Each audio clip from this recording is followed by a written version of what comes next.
Boyha ko abu masi ire minak bon abu do bulung songe tulunayek bona. Abu joto bon badai gya bulung do raham gya.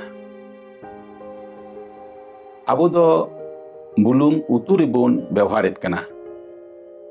Ar bulung bon laga lekhan utu sibiloa mente bon ব্যবহারেত kana. Ar ona do sibilo kante bon jom dariyak kana.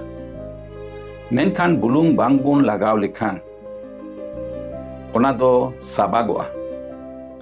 Ar saba lenkhan jahanak ge jomre bang sibila.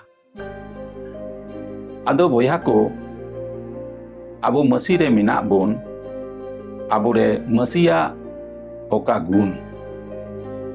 Ona gun te abu hobon bulung leka bon raham gya.